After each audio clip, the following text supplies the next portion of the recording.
They announced her like an error, not a warrior. Not a cadet worthy of the Coalition's brutal proving grounds. No, her arrival carried the hollow tone of administrative oversight, as if some inattentive clerk had misfiled a specimen into the wrong category. Human, the registrar declared. The word moved through the induction hall like a weak current, noticed but not feared. From my elevated observatory chamber, I recorded everything. I am Varelian. We do not rely on instinct. We observe. We conclude. We are never wrong. And yet, as she stepped forward, something in my analysis faltered. She was small. That was the first and most obvious flaw.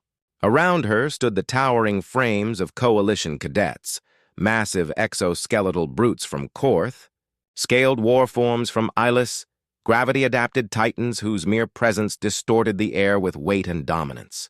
Their armor pulsed faintly with reactive shielding, their bodies engineered or evolved for singular purpose, war.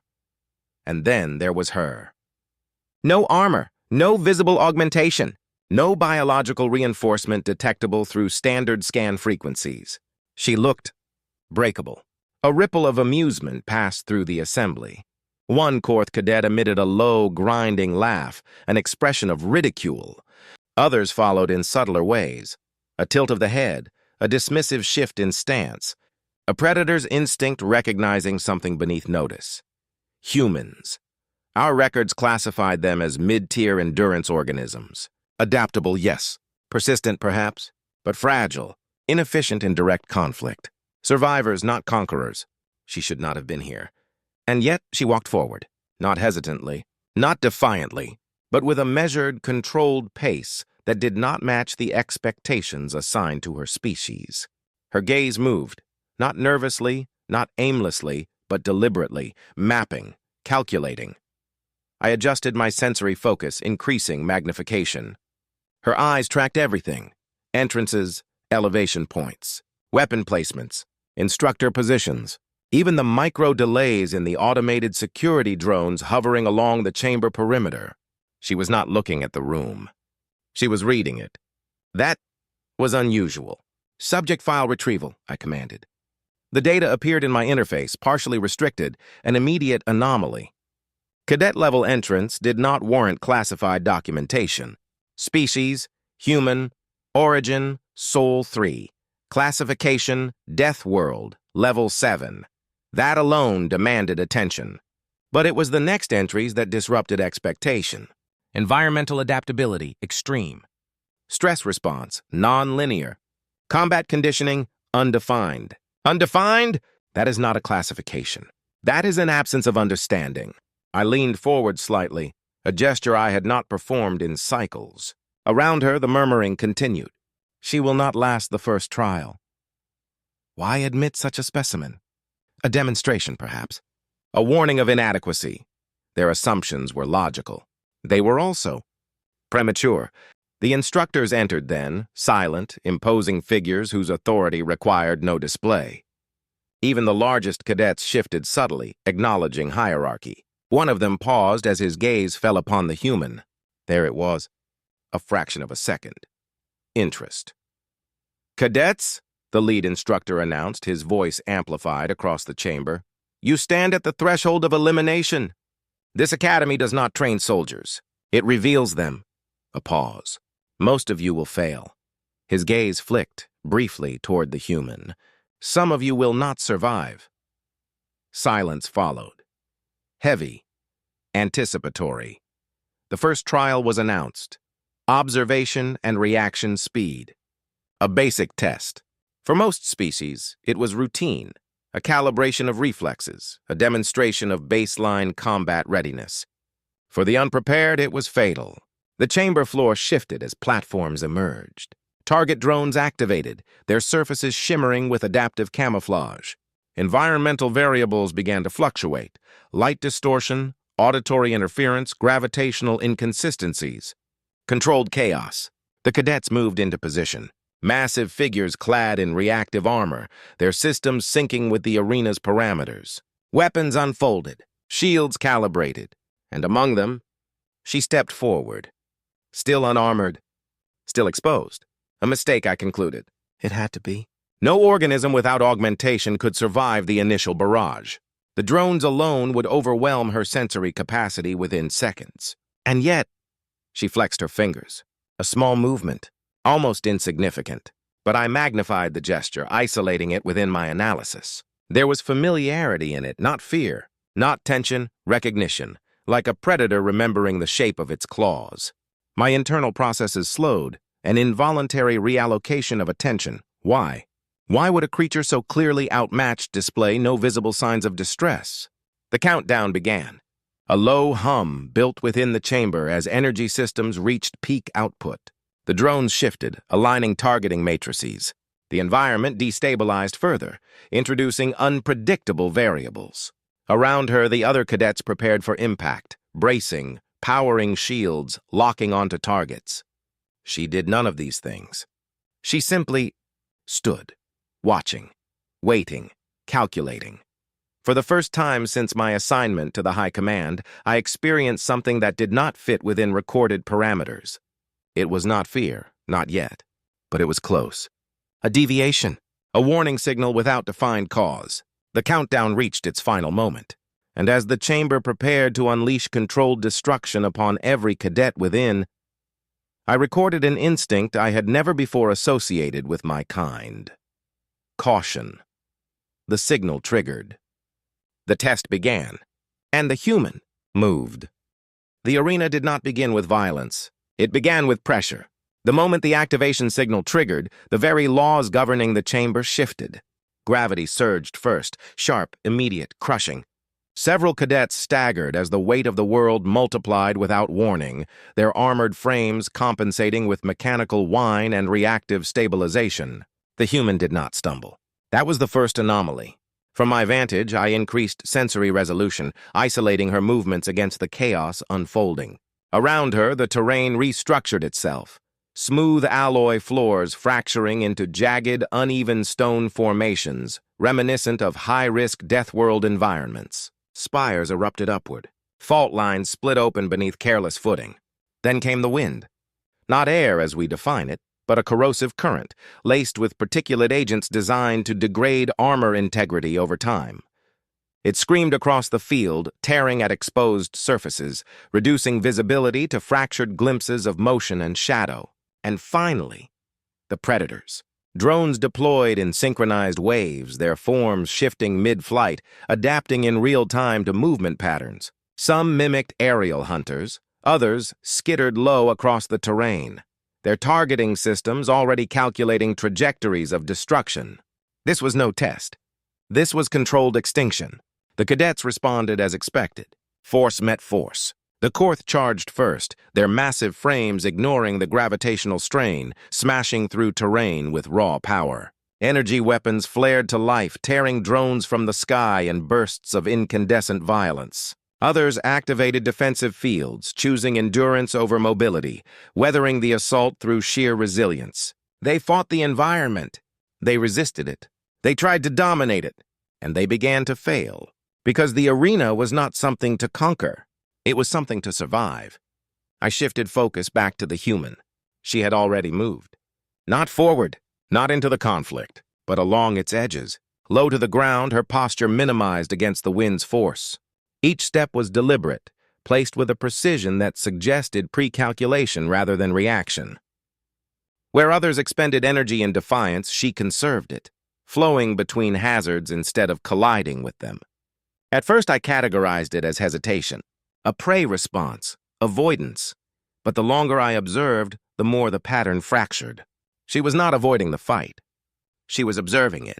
Her gaze tracked the drones, not individually, but collectively, noting their spacing, their attack intervals, the infinitesimal delay between target acquisition and strike execution. Milliseconds. No organism should perceive such gaps under these conditions. And yet, she moved exactly within them. A drone lunged from above, its targeting reticle locking onto her position. Before it could fire, she shifted, not away but slightly to the side, causing the shot to miss by a margin so narrow it bordered on impossibility. She did not look at it again, because she already understood it. Around her, the cadets continued their assault, their methods growing more desperate as the environment adapted against them. Terrain shifted beneath their feet mid-strike. Wind currents redirected projectiles.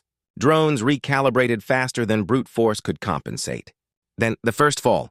A Vraxian cadet, heavily armored, designed for frontline engagement, became the focal point of a drone swarm. His systems overloaded under synchronized attack, defensive shielding collapsing under concentrated pressure. He fought. He resisted. He failed.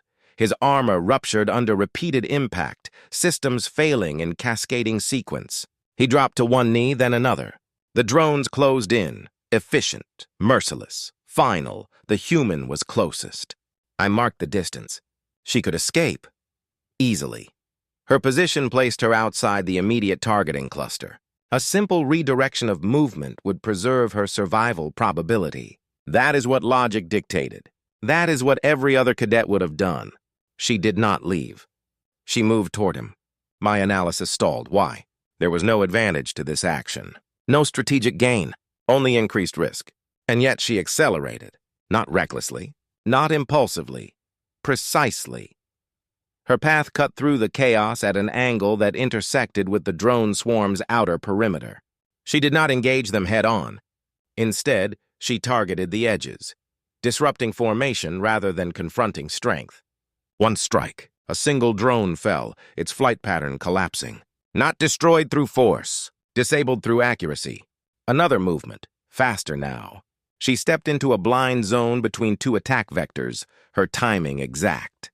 A second drone faltered, its targeting loop interrupted at the critical moment. She was not fighting them. She was dismantling them, piece by piece. The swarm destabilized, just enough. The Vraxian cadet regained partial function, his systems rebooting under reduced pressure. He retreated, dragging himself away from the kill zone. The human did not follow. She was already moving again, back into the flow, as if the intervention had been nothing more than a calculated adjustment. Not heroism, not instinct, strategy. I became aware of movement within the observation chamber. The instructors, they were watching her now. Not casually, not dismissively, intently. Because they understood what I was only beginning to process. This was not adaptation. This was mastery. The simulation escalated. Parameters increased beyond standard thresholds. Gravity surged again. Wind velocity doubled. Drone deployment intensified, their algorithms shifting toward higher aggression models. Cadets began to fall in greater numbers. Systems failed. Armor broke. Strength proved insufficient. And through it all, the human did not slow. Her movements sharpened. Her efficiency increased. Every action refined by the data she had already gathered. She no longer reacted to the environment. She controlled her interaction with it. And then she accelerated. Not physically alone, though her speed did increase, but cognitively, predictively, each motion now placed not for the present moment, but for the next. And the next, and the next. She was no longer surviving the test. She was solving it. A realization formed within my consciousness, unwelcome and undeniable. We had not placed a fragile organism into a hostile environment. We had placed the environment into her domain, and it was losing. The simulation reached critical intensity. Warning signals flared across multiple cadet systems. Termination thresholds approached.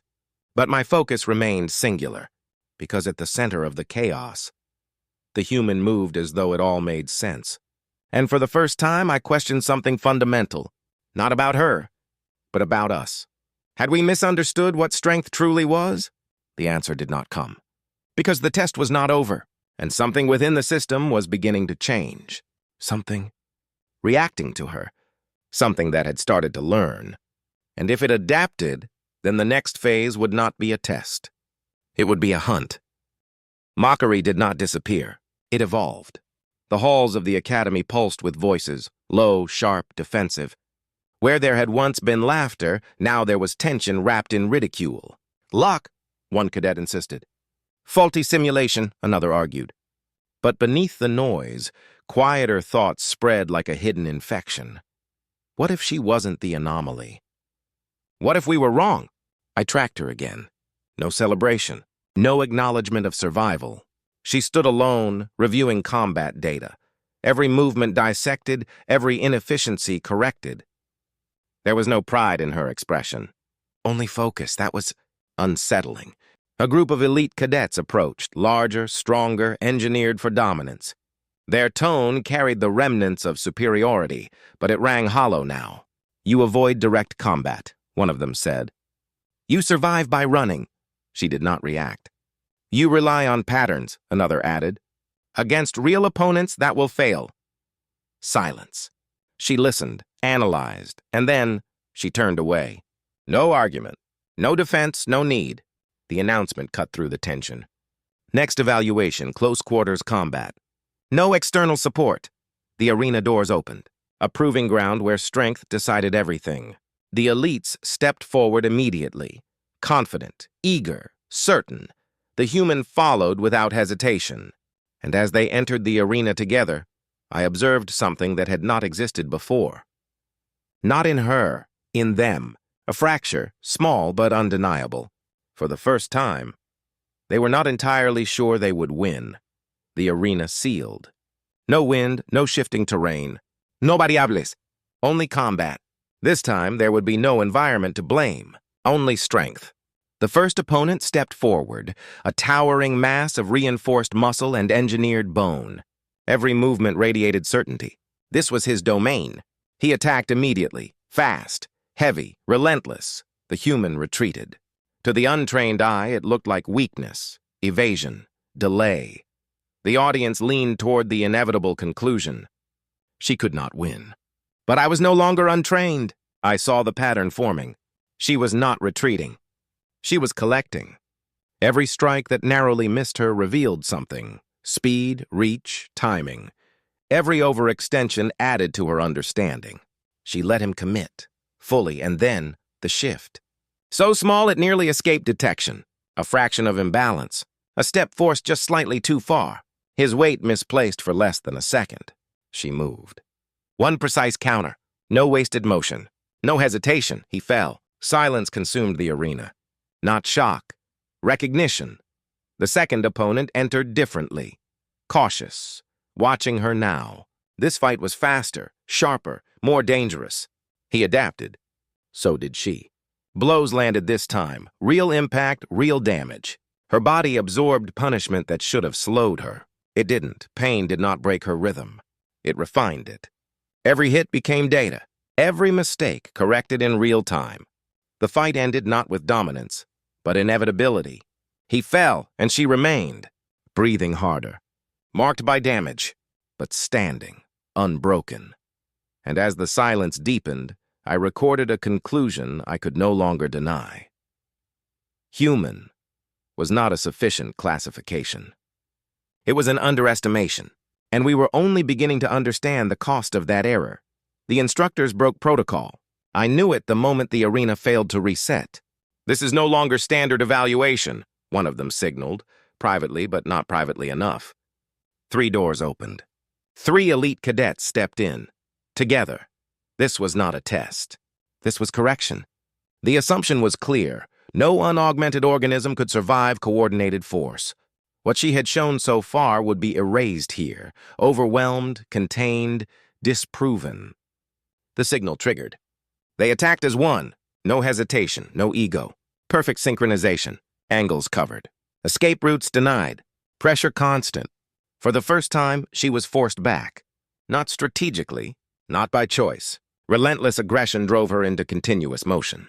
Every second demanded reaction. Every movement bought only another moment. It almost worked. Almost, then she stopped reacting. The shift was subtle, but absolute. Her movement slowed, not in speed, but in intent. No longer answering their attacks, but guiding them. Positioning changed. She stepped where they needed her to be, and in doing so, she made them collide.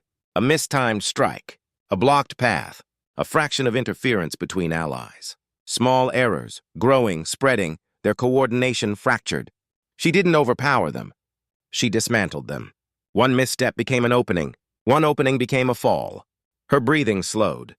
Her strikes became precise, mechanical, not emotion, not instinct, control. The first dropped, then the second. The third lasted longest, but by then the outcome was already decided. He fell. Silence followed. But I wasn't watching the bodies. I was watching the data. Her stress indicators, stable, not elevated, not degrading, optimized. A realization formed, cold and undeniable. Pressure did not weaken humans. It perfected them. And if that was true, then we had not escalated the test. We had revealed something far more dangerous. The arena fell silent, but the real disturbance began after. I accessed restricted archives, files sealed beyond cadet clearance. What I found did not explain the human, it redefined her. Humans did not evolve for stability, they evolved for instability. Their homeworld, Sol 3, was not merely classified as a death world. It was a system of constant disruption, predators that hunted in packs, diseases that adapted faster than treatment, climates that shifted without warning. Survival. There was not about being the strongest, it was about becoming whatever survival required. Adaptability was not a trait, it was their foundation, deeper. Analysis revealed something more, unsettling, their neural architecture. Under stress, most species degrade, reaction slows, decision-making fractures, efficiency collapses. Humans do the opposite. They sharpen. Stress does not break them, it focuses them. The implications spread rapidly through command. Channels. If one unaugmented human could perform at this level, then what would a trained unit look like? What would an army become? I returned my attention to the observation chamber. She was there, alone, injured. Her movements slower now, her body marked by the cost of combat, by all measurable standards. She should have been recovering. Instead, she was training, repeating movements, correcting errors, refining patterns, no audience, no reward, no hesitation. That was when the final realization settled into place. Cold, absolute. We had been measuring her incorrectly. This was not her limit, not her peak, not even close. This was her baseline. And if that was true, then humanity itself was not an emerging threat. It was an undiscovered one. The final evaluation was never about her. It was about us, our definitions, our limits, our certainty. Deathworlder had always meant survival, species that endured extreme conditions and lived. But humans did more. They used it. The arena opened one last time. No cadets, no equals, only a war construct. Fully automated, adaptive, beyond training-level threat. Its design was absolute. No fatigue, no hesitation, no fear. A machine built to end battles efficiently. Officially, it was a demonstration. Unofficially, a warning. The construct activated instantly. No delay, no testing strikes. It engaged at full capacity, its movements precise, its targeting flawless. For the first time, she was outmatched.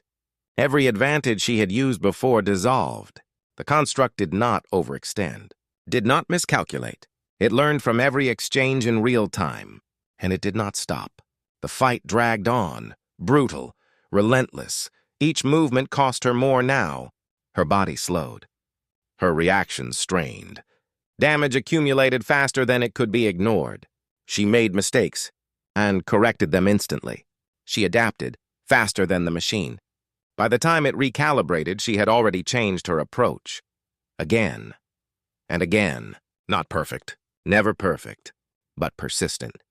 The construct pressed forward, unyielding. So did she, until it slowed. Not by damage, by delay. A fraction. Enough. She didn't overpower it. She outlasted it. And as the construct finally went still, I understood. Deathworlder was no longer a classification of survival. It was something else entirely. Something far more dangerous. Because humans did not endure adversity. They turned it into a weapon. The arena opened. No one spoke. Not because they were shocked. Because they understood. The war construct stood motionless. Its system silent, its purpose fulfilled and surpassed.